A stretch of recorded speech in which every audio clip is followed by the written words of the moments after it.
Salve, amigas e amigos da filosofia. Bem-vindos a mais uma das nossas conversações filosóficas. Eu sou o Caio Souto e hoje eu vou conversar com Flávio Freitas, é professor da Federal do Maranhão, em São Luís, né, o campus em que ele trabalha. Eu vou já passar a palavra para o Flávio, já para ele, se puder fazer uma breve apresentação aí da sua formação, falar da sua trajetória de maneira rápida, só para as pessoas que não te conhecem saberem o seu campo de pesquisa, né? Como que você fez seus estudos aí. Pode ser assim, a gente começar? Boa noite, Olha, Flávio. Para quem está assistindo aí, bom dia, boa tarde, boa noite. boa noite. Primeiro é agradecer ao Caio. Obrigado, Caio, pelo convite. Bem legal. Já era para ter ocorrido antes, mas teve alguns contratempos e a gente conseguiu encaminhar agora. Bem legal. Bom,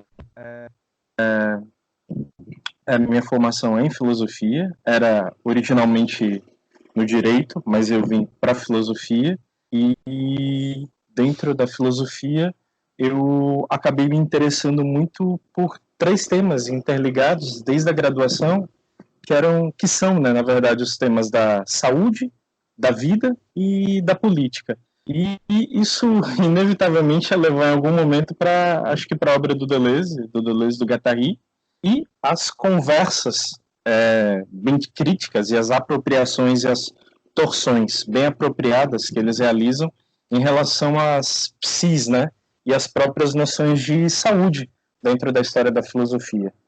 E isso acabou permeando toda a formação até mesmo chegar no doutorado e no pós-doutorado, que fincou bases assim daquilo que eu tento estudar e contribuir, né, modestamente hoje. É de um lado uma teoria da atividade na Idade Moderna, e a gente entende a importância da matriz spinozana da maneira que o Deleuze compreende para ele, e do outro lado é algum tipo de filosofia das psicologias e das psicanálises que atravesse, claro, a obra do Deleuze do Guattari. Uhum. Muito bom, e o que você está falando é extremamente atual também, né? Essa condição fisiológica, social e política que nós estamos atravessando agora, né?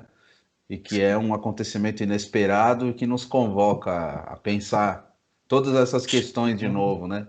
Como é que você tem visto isso? Cara, eu creio que existem duas situações que a gente está aprendendo a lidar, né? A primeira é o atravessar essa situação de pandemia, e de fato é atravessar. E segundo, que está envolvido com essa, não está desligado, que é a construção do pós-pandemia, né? A gente tem tentado pensar. Mas a gente está atravessando. O fato é esse, é como eu entendo. A gente está atravessando e o atravessar ele tem uma coisa muito interessante, né? Se você for parar para pensar do ponto de vista de uma matriz de pensamento ou de imagens do pensamento não ortodoxas e sim heterodoxas, mesmo em relação à história da filosofia,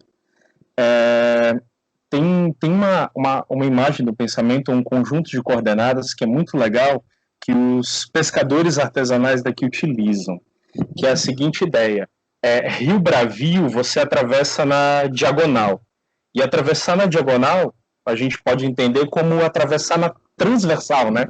E fazer uma travessia na transversal nada mais é do que transversalizar, né? E vir a transversalizar é se possibilitar conversações heterogêneas, é se possibilitar acessar fora.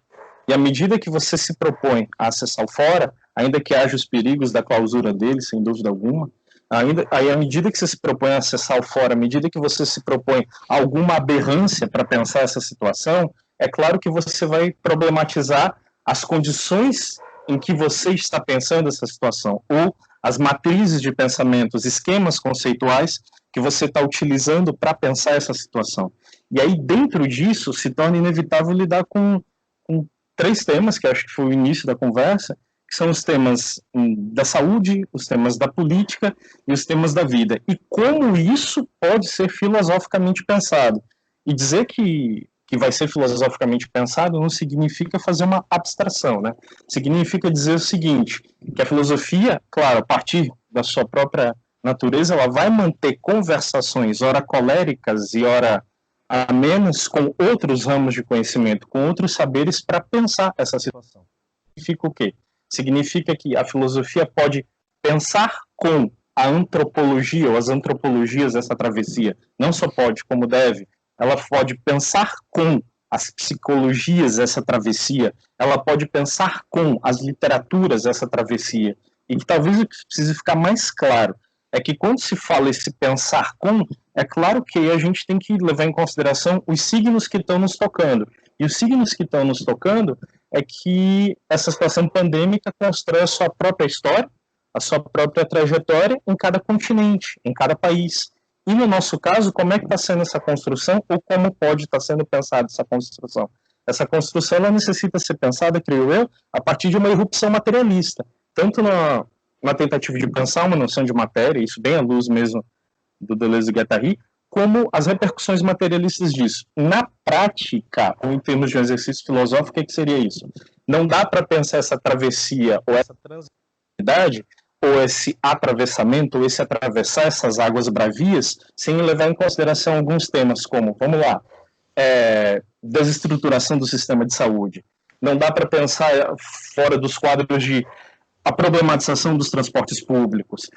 Não dá para pensar fora dos quadros da vulnerabilidade de vários tipos de populações. E, sobretudo, não dá para pensar isso fora de uma assimetria, que ela tem várias dimensões. A gente pode falar de uma assimetria entre as regiões do país, uma assimetria no interior dos estados, uma assimetria nas cidades. E, eventualmente, como essas assimetrias, elas vão acabando criando convulsões que nos levam justamente bem aí a considerar como fazer essa travessia através de tudo isso que está convulsionando do ponto de vista material. Eu creio que seja mais ou menos esse o caminho. Entendi. Muitas coisas você disse aí que eu até comecei a notar aqui, muitas coisas muito interessantes. Você usou um termo, por exemplo, imagem do pensamento, que eu acho que é um termo bastante importante, né, como se fosse eu até queria te perguntar para você discorrer um pouquinho mais sobre isso, essa imagem do pensamento como uma espécie de cenário anterior, né? Uma espécie de assim, algo que se dá antes das coisas que acontecerão, né? E daí o rio constituiria uma espécie de imagem anterior, então é necessário atravessar uma situação que nos é colocada anteriormente, né? Como no caso, por exemplo, a pandemia, ela é um dado, um acontecimento que nós não temos controle sobre ele aconteceu, não teve uma previsão, enfim, poderiam até ser feitas, assim, alguns epidemiologistas poderiam ter dito que poderia acontecer coisas assim, mas do jeito que aconteceu, no estado que aconteceu, com a dimensão que aconteceu, nos pegou de surpresa, mesmo aos especialistas, né?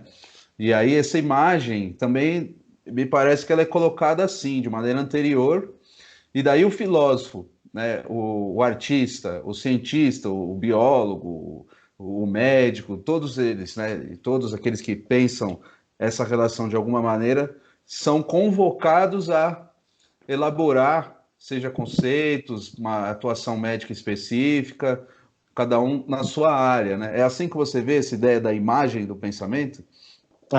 Tem bastante a ver com isso, sim. Tem bastante a ver com isso, sim. E dentro desse cenário que você colocou, dentro dessa narrativa que você colocou, considerar a imagem do pensamento como sendo o quê? Um conjunto de coordenadas do que significa pensar. Em outras palavras, como pensar, a quais matrizes recorrer ou como entrar nesse jogo do pensamento, que é um lançamento, querendo ou não, nesse jogo do pensamento, para poder levar em consideração os aspectos específicos dessa travessia que nos concerne. Nos concerne em função da nossa localização geográfica, geopolítica e do conjunto de intensidades que vão nos compondo e nos desenhando. Aí é levar em consideração a partir disso. Por que levar em consideração a ideia de uma imagem do pensamento nesse sentido?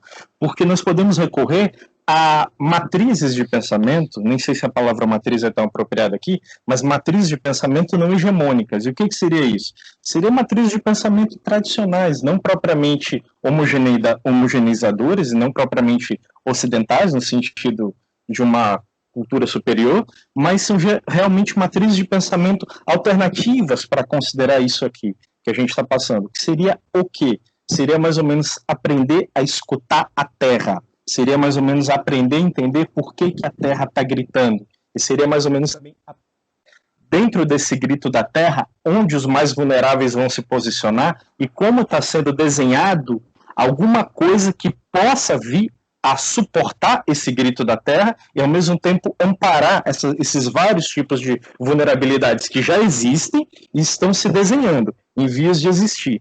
E aí, claro que surgem vários perigos e várias oportunidades. Que perigos seriam esses? Bom, a gente pode ver que dá a entender que é uma reorganização na estrutura do saber ocidental, que parece que do ponto de vista da modelagem da vida pós-pandêmica, que está começando a ser construída agora, há uma relação estrutural e quase triédrica, se é que dá para falar assim, entre microbiologia, modelagem matemática, bem como uma concepção de produção social.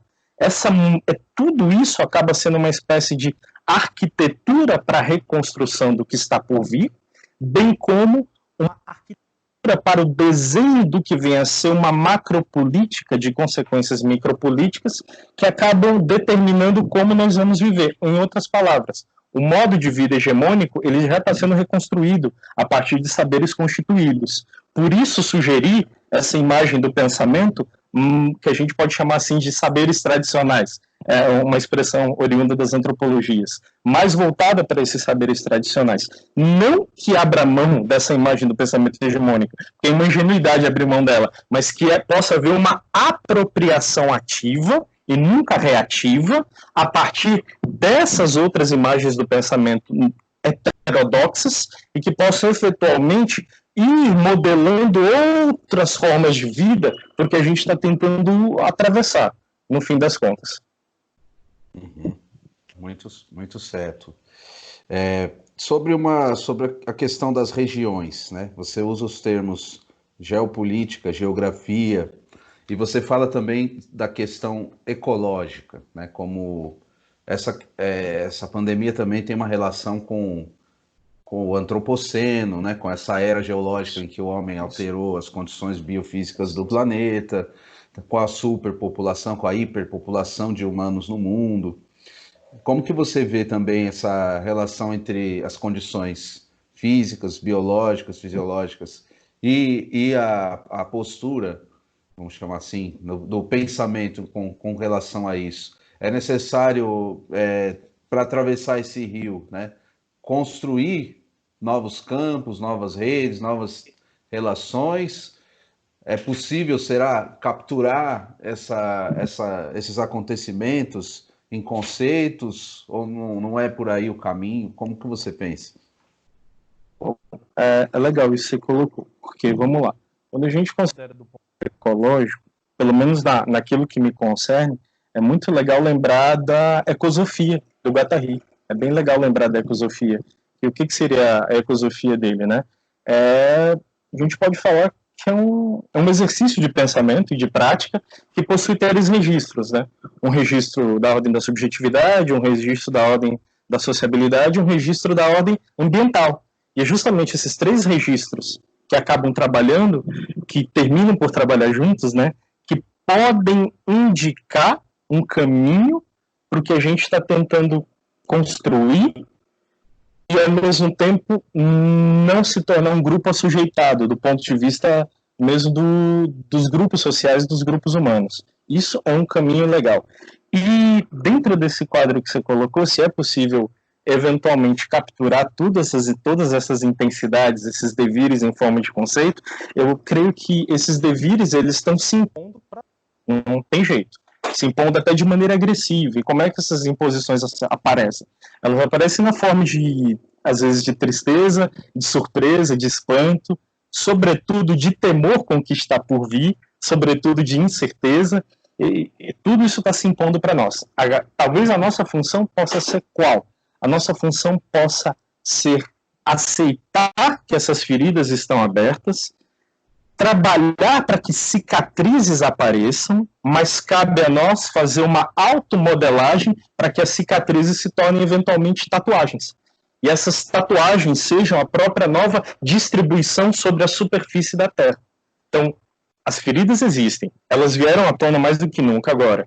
As cicatrizes podem estar sendo construídas e depende de como elas serão construídas. E uma vez tendo sido construídas, é necessário fazer delas tatuagens para redistribuirmos sobre a superfície alguma beleza, alguma coisa que inspire beleza e alegria diante do que a gente está passando. Sobretudo quando a gente passa a considerar essa perspectiva colapsar dos sistemas de saúde, que tem uma implicação direta sobre as cidades, que tem uma implicação direta sobre as subjetividades, que tem uma implicação direta mesmo sobre qualquer ideia que possa haver de humanidade. Ora, dentro desse quadro, então, cabe se redistribuir sobre a Terra para eventualmente se atualizar de maneira empírica com outra concepção de saúde, com outra concepção de vida, com outra concepção de relação social, não do ponto de vista de uma harmonia passiva, não é isso não. Essa construção vai ser violenta, essa construção vai ser bravia. E essa construção ela não vai poder deixar de levar em consideração o seguinte: há regiões do planeta mais pobres e há regiões dentro dos estados-nação mais pobres. E dentro dessas regiões do planeta e dos estados-nação mais pobres, haverá pessoas gritando. E aí o que vai ser feito? Grito é que se torna interessante em forma de acontecimento. Certo? Uhum. Você respondeu de uma maneira bastante inusitada, né? Foi muito interessante sua resposta. Eu queria te fazer uma outra pergunta agora, Flávio, sobre um assunto mais regional, vamos usar esse termo. Porque, assim, eu dou aula no Amapá, você dá aula em São Luís, eu entrevistei, por exemplo, alguns professores lá de Juazeiro do Norte, são regiões distantes dos chamados, né, grandes centros do Brasil, né? Então, por exemplo, Rio de Janeiro, São Paulo, Porto Alegre, Minas Gerais, essas regiões em que a gente trabalha não tem uma tradição filosófica consolidada. E o Brasil também não tem, mas esses grandes centros vieram antes, né? E aí, às vezes eu percebo em alguns professores uma espécie, ainda que inconscientemente, né, uma espécie de tentativa de iluminar essas regiões, né? Levar o conhecimento, quando na verdade não se trata disso, ao meu ver, né? E sim muito, muito pelo contrário, né? Tentar absorver, tentar também ser capturado, tentar também ser levado, né? Pelo saber do lugar, né? Da região, da ecologia própria, da agricultura, do tempo ali que é presente ali, que é diferente, né, da Europa, de onde vieram muitas das ideias com que a gente trabalha e tudo mais. Como que você vê essa questão aí em São Luís e nos lugares em que você passou? Tem uma coisa bem interessante no que você colocou mesmo, porque, vamos lá, por mais bem intencionado de um ponto de vista psíquico, que vem a ideia de contribuir para iluminar, necessariamente iluminar não significa aquecer, não significa colher.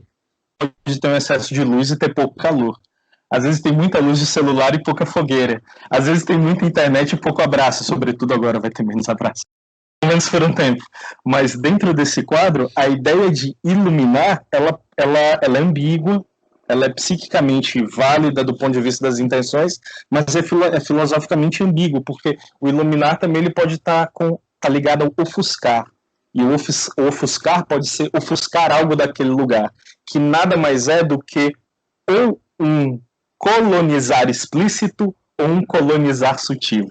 E entre o colonizar o explícito e o sutil, qual seria a maneira, então? Talvez a maneira mais apropriada para quem se direciona, para quem faz esse deslocamento para cá, seria aceitar o devir, ou os devires. Eles são sempre minoritários.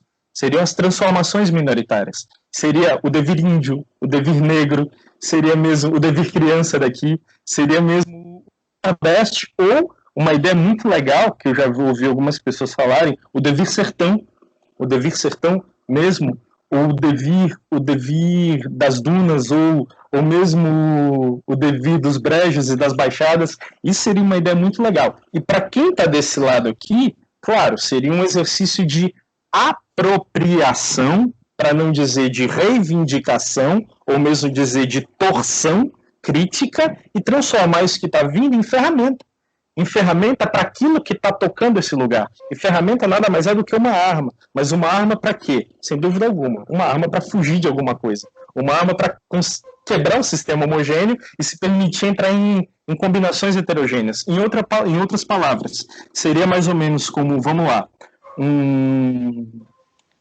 nativo indígena que sai da sua nação, e nação, quando eu digo, é sua aldeia, e eventualmente ingressa numa universidade supostamente ocidental, e lá dentro ele vai ter que conciliar o seu saber tradicional, eventualmente com aquilo que a academia ocidental, ou supostamente ocidental, está colocando, e o que ele pode fazer é uma apropriação, ou uma reivindicação, e eventualmente uma torção desse conhecimento acadêmico ocidental para aquilo que é uma questão, ou um problema constituído, ou um problema que o constitui, enquanto nessa posição minoritária. Pronto, aí seria um caminho.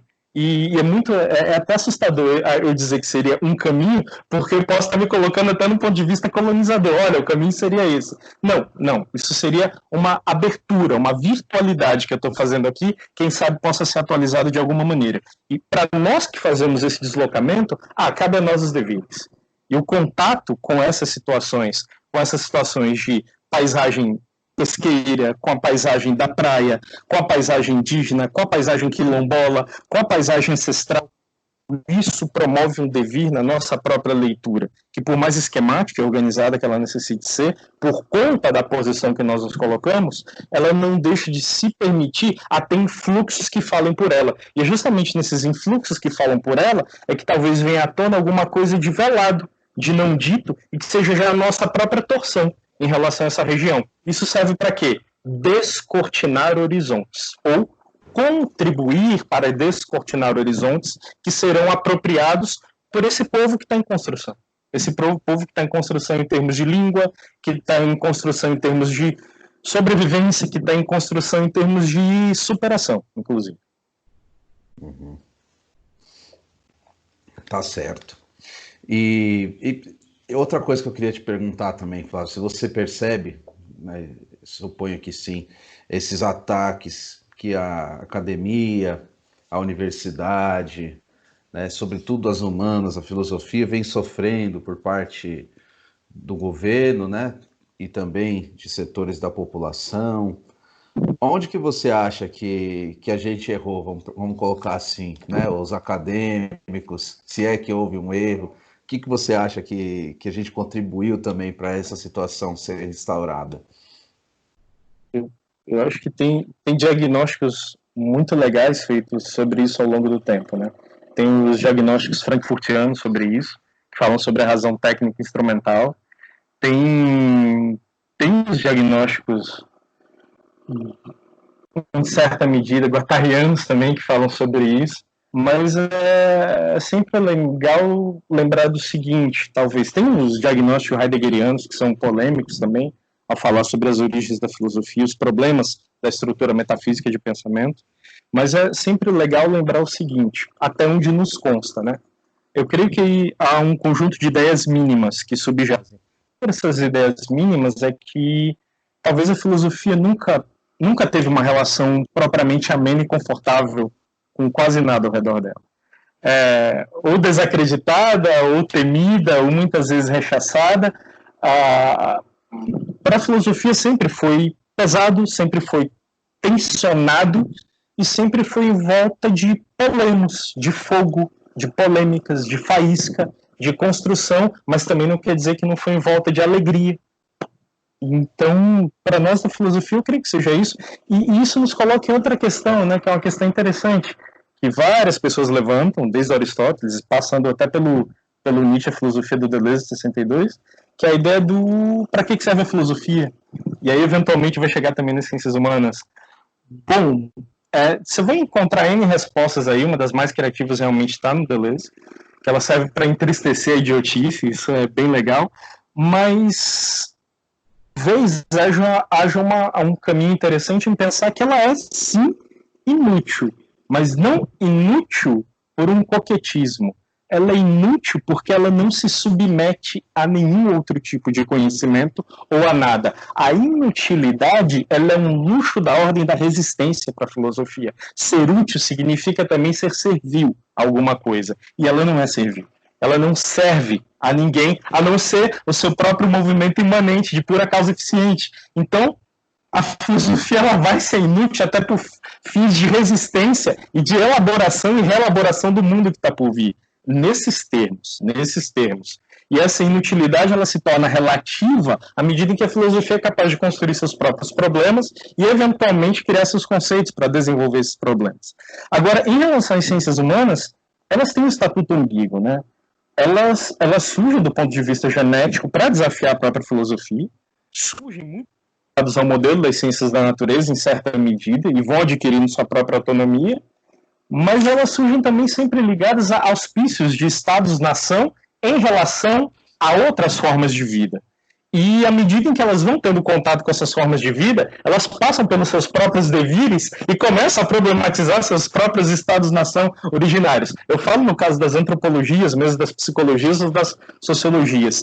E, eventualmente, isso acaba se tornando uma ferramenta para aqueles que seriam supostamente o objeto de estudo ou o povo a ser conquistado por esses estados-nação. Então, as ciências humanas elas têm um estatuto ambíguo ao longo do tempo, mas além de ter esse estatuto ambíguo, elas trazem o quê? As possibilidades de construção de vida. E dizer isso, claro que deve ter uma beleza retórica numa fala dessas, mas não se trata só disso. Construção de possibilidades de vida tem a ver também com o quê? Construção de seus próprios modelos societários, não dados nem abstratos, mas transversalizando em relação àquilo que é colocado contrariamente a esses modelos societários menores. Então, as ciências humanas elas acabam tendo esse movimento pendular. Ora, sim, vamos concordar com um projeto colonial ou com um projeto de mapeamento social, e ora, sim, vamos problematizar, tensionar e criticar justamente essas ferramentas que nós utilizamos. Em que medida a filosofia ela acaba se relacionando com isso? A filosofia ela acaba sendo uma das interlocutoras por excelência das ciências humanas. Em que medida? É a filosofia que é capaz de perguntar para as ciências humanas o que é que vocês estão fazendo, qual que é o fundamento de vocês para tanto, onde vocês pretendem chegar e como vocês pretendem fazer isso que vocês se propõem a fazer. No momento em que você tem um microsociólogo, um macrosociólogo, um historiador fazendo essas questões, ou mesmo um antropólogo fazendo essas questões, eles estão, sem dúvida alguma, fazendo uma torção filosófica em relação a uma de pensamento hegemônica, e daí estão fornecendo subsídios para outros pensamentos não propriamente hegemônicos surgirem. Então, eu entendo que até então não teve outro caminho. Sempre se tensionou em relação à filosofia, e as ciências humanas sempre foram ambíguas e, em algum momento, majoritariamente hegemônicas, e em outro momento se propuseram a tensionar com essas forças hegemônicas e se colocando ao lado da filosofia. Então, essas relações eu vejo dessa maneira. Em outras palavras, não se supõe que seja fácil, mas se supõe que seja desafiador e minimamente inspirador. Uhum. E as redes sociais? Você acha que os filósofos ficaram muito tempo à mercê dessa revolução que aconteceu na comunicação, na informação, já há mais de uma década, né? E aí, de repente, se viram substituídos por gurus e pessoas que falam em nome da filosofia e que têm uma penetração social muito maior? Eu creio que, vamos lá, né? A questão das redes sociais, ela tem suas ambiguidades, né? Porque vem o formato rede social, vem o formato da telemática, vem o formato desse tipo de conversação. E a grande questão é como esse formato ele pode sofrer uma apropriação filosófica, algo aqui que já fica o elogio para você, que é algo muito legal que você está tentando fazer. Como fazer essa apropriação filosófica desse formato e tensionar esse formato para o eventual exercício de um pensamento filosófico? Essa é que se torna talvez a questão. E diferentemente dos meios tradicionais de comunicação, que seria a televisão, o rádio e o jornal, vamos lá, aquilo que vem com o mundo das redes sociais traz novos perigos, porém traz algumas oportunidades. A ideia da apropriação desse formato. Não é fácil, mas é possível tentar fazer a apropriação desse formato. Não que vão deixar de existir grandes corporações em relação à internet, em relação aos sites da internet, em relação aos algoritmos de busca da internet. Não, vai ter grande corporação em si. Só que os efeitos do trabalho dessas grandes corporações, eles podem ser filosoficamente apropriados com alguma facilidade, diferença de tempo, que talvez não fossem possivelmente apropriados no formato televisão, no formato rádio ou mesmo no formato jornal. É claro que, no fundo disso, aí vem de novo a questão da imagem do pensamento. Qual que é a imagem do pensamento que vai estruturar uma entrevista? Qual que é a imagem do pensamento que vai estruturar uma conversação? E aí é sempre legal lembrar dos diálogos do Deleuze com a Parnay. O que é uma conversa e para que ela serve? O que é uma conversa, no fim das contas, e para que ela serve? E o que ela é e para que ela serve, nada menos do que remete a um tema caro da filosofia, que é o tema da amizade. Nós conversamos por amizade ou para construir algo que lembra alguma coisa de amizade. E o que seria isso a partir dessa reapropriação? Seria a aceitação de uma diferença de potencial, uma diferença de velocidades, mas ao mesmo tempo que algo nos toque, à medida em que vai tocando aquele com quem conversamos e vai provocando um deslocamento. E esse deslocamento nos leva a poder a ter outras ideias diferentes. Aí seria uma outra maneira. Em outras palavras, para fins de uma amizade filosófica em termos de diferença de potencial, talvez as redes sociais elas tenham uma ligeira vantagem para nós da filosofia que o formato das mídias tradicionais não tenham. Não quer dizer que não contenha perigos aí, mas também contém oportunidades.